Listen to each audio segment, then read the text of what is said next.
a year and a half ago became bigger than the mainstream media in their own breakdowns and actuaries. So government doesn't want freedom on the web because we're exposing their absurdist lies and propaganda and stealing. The big corporations don't want a free web. And so there's a perfect storm. I don't think they're going to get away with it, Max. I think it's going to take them too long to try to strangle the web. I think they're going to fail.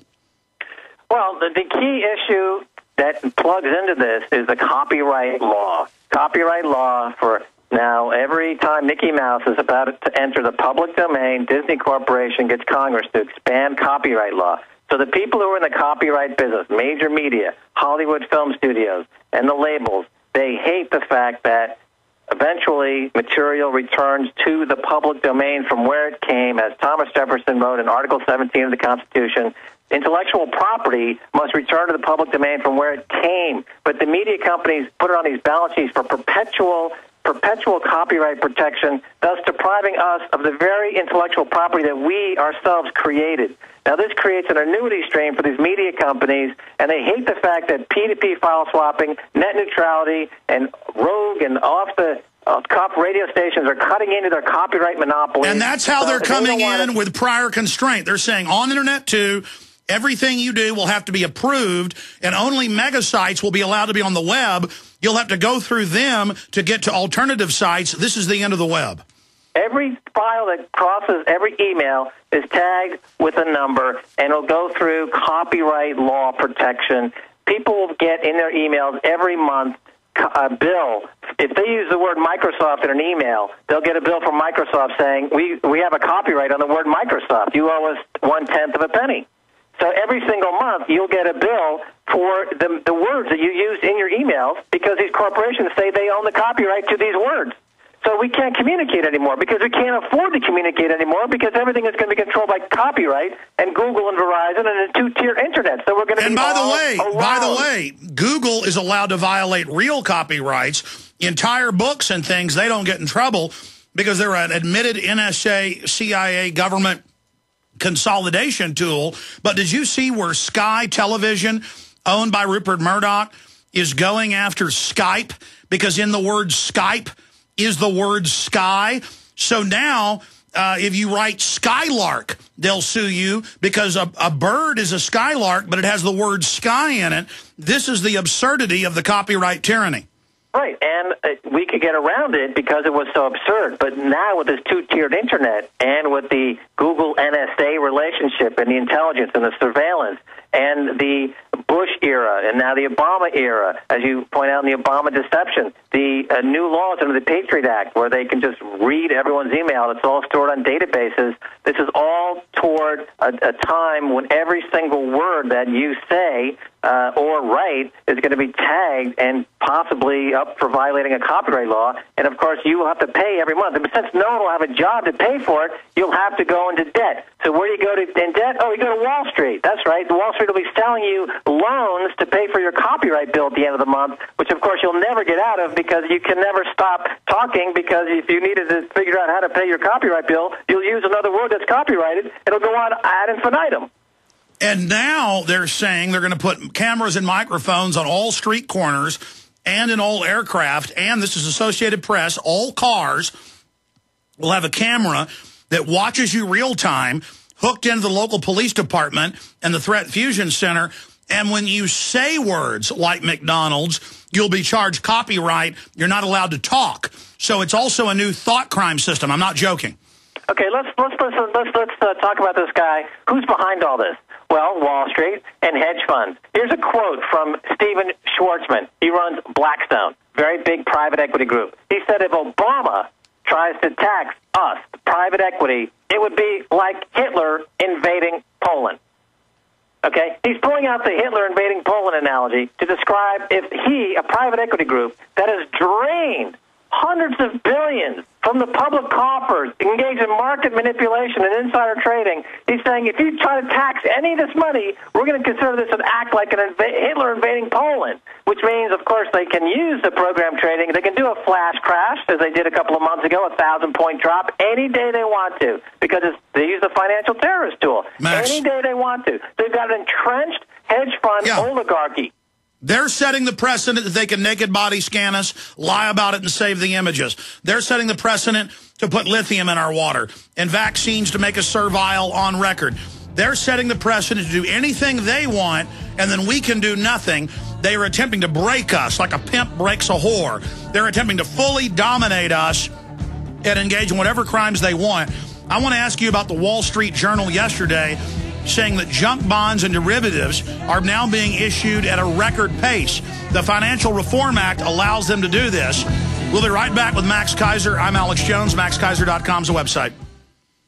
Is your debt problem a ticking time bomb? Thanks to a new financial consumer relief program designed in response to the economic crisis facing millions of Americans, you don't have to wait until it's too late to defuse your debt. If you owe $10,000 or more in credit card bills and are struggling to make minimum payments, get ready to take down this number for free information that could potentially save your home, the lifestyle you're accustomed to, and your family's financial well-being. But don't wait. Studies show that if most debt problems are confronted directly, beneficial settlements, manageable monthly payments, and quick restoration of credit are more easily attained, potentially saving you thousands of dollars in interest charges, fees, and unpaid debt. Don't procrastinate. Call now for your free information and begin putting your economic house in order today. To qualify for this program, you must have $10,000 in credit card debt. Call the American Debt Associates at 800-876-2966. 800-876-2966. Again, 800-876-2966.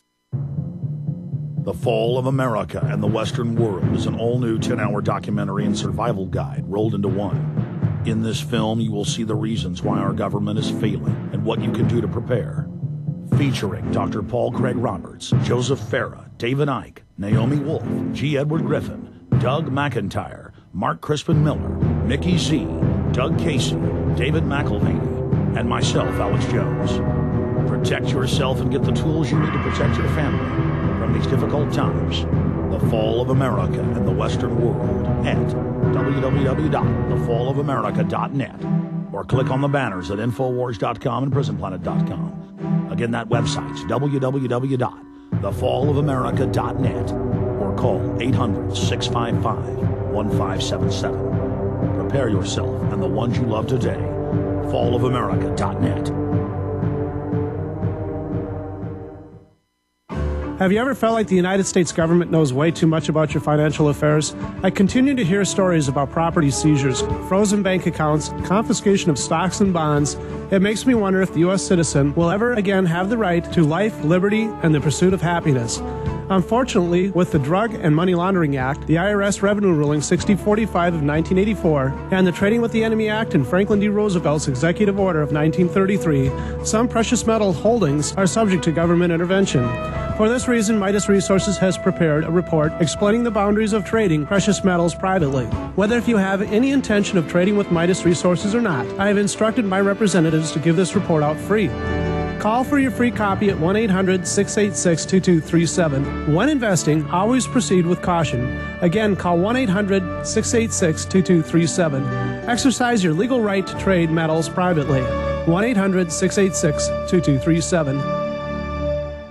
Global meltdowns, massive unemployment, endless wars, a new currency crisis, financially and morally bankrupt. A great and terrible storm is approaching. So what's the best way to get ready, to get prepared for hard times ahead? Introducing Off the Grid News, a weekly newsletter for independent patriots who want practical advice on how to survive and prosper in an increasingly dangerous world. It's the best way to get a black belt in emergency preparedness, survival skills, and off-the-grid living. Off the Grid News is fiercely independent, all about self-reliance and packed with helpful information on survival gardening, food preparation, alternative energy, herbal medicines, privacy and security, as well as God, gold, and guns, with absolutely no apologies. And the best part, this $100 a year service is now free of charge for our listeners. That's right, free for our listeners who sign up at offthegridnews.com. That's offthegridnews.com. You can sign up free at offthegridnews.com. offthegridnews.com.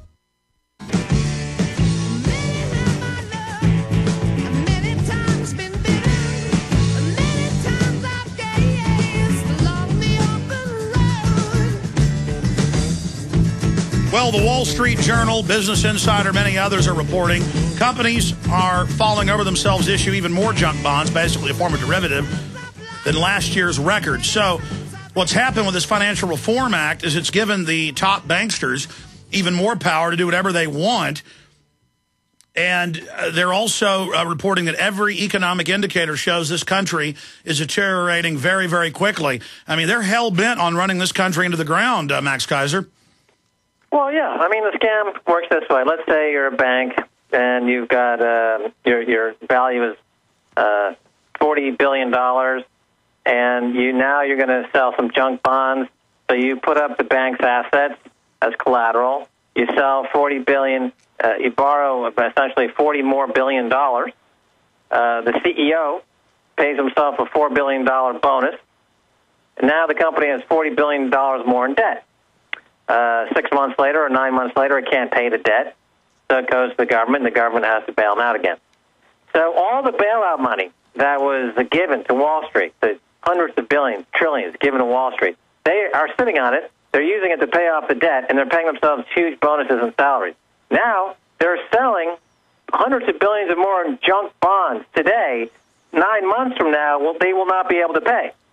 They know that. And they'll go back to the government, and they'll put the gun to the government head, and they'll say, either give us another $5 trillion, or we're going to crash your economy like we did back in October 2008 with Hank Paulson. And the government, of course, Barack Obama, having no spine whatsoever, will just give them another $5 to $10 trillion. They'll give us another multi-$100 billion bonus. How can Wall Street continue to pay itself record bonuses if the economy is having record losses?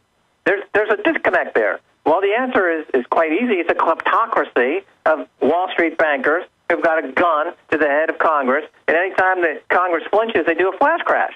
They just crash the market. Financial terrorism, as I explained on your show last time. They just have a computer algorithm that goes in there to sell, it overwhelms the specialist system, drops the price of stocks down. Everyone panics. Nancy Pelosi gets her little knickers in a twist and runs around like, I'm losing money, and they give them another $5 trillion.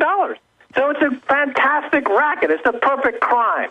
Nobody stops them, and it's going to continue. So selling junk bonds today is the financial crisis in 6 months. And then meanwhile, Max, when I study who's funding the carbon taxes, the local taxes going up, the federal taxes going up, Wall Street is the main lobbyist for taxes on the little guy, but almost no taxes on themselves. I mean, this is a criminal... Because they're doing God's work. You know, Lloyd Blankfein, I'm doing God's work. That was his explanation. We have to make money because we're like the Vatican of America. We have a direct line with God. If we don't make money, it means that there's no trickle down. There's no trickle down out of the end of our pants, down onto the faces of those Americans that they're putting onto the street, mud down, face in the mud. The guy is a terrorist. Why come he's not being brought up on charges right now? And how do you see them? Because we know they've already stolen most of the pension fund money. Bloomberg reported that back in March. And then now we have the Chicago Tribune. Can the Illinois pension catastrophe be stopped? And it goes through the... this is actually another article. I didn't know they had a second one. There's another one, the one I covered yesterday. Saying, will the pension check not come in the mail was the headline. And they gave the subsection where the states changed the rules to take state employees' pension funds. And what we've seen them do in Argentina, in Nigeria, and other places is they'll say, we're taking half of it. The government will hold the other half. Your check will be half as big. But if you don't go along with this, you'll lose it all. And then a few years later, they'll steal half of that half, then half of that half. But because they do it in a process... Just like the CPS takes your child in a process, people just say, okay, take my pension fund. And the government will say, that's right, now drink your fluoride and die of cancer, trash. And the police and everybody will say, yes, sir, we love it. And then the cops will take their 6-year-old to the doctor and they'll say, your son has leukemia. And the cop will say, good, I love the government. Let's give my son more aspartame drinks and more, and maybe some lithium. I mean, they just love it, don't they, Max? I think the Argentina comparison is the best one to make. And I've been saying this for years. You know, people make comparisons to different economies during different periods of stress. You know, you look at the Japanese economy, people are saying, it's deflation like we had in Japan for the last 20 years. But this is different. This is a kleptocracy. And you really have to go to Argentina 2000, 2001. And there's a fantastic 12-part YouTube series on this if you look at collapse in Argentina. And they go through it, and I met, actually, the filmmaker was here in Paris, and we talked about it a little bit. And it's just a process where the banks and the government get together and they loot the money. And the reason why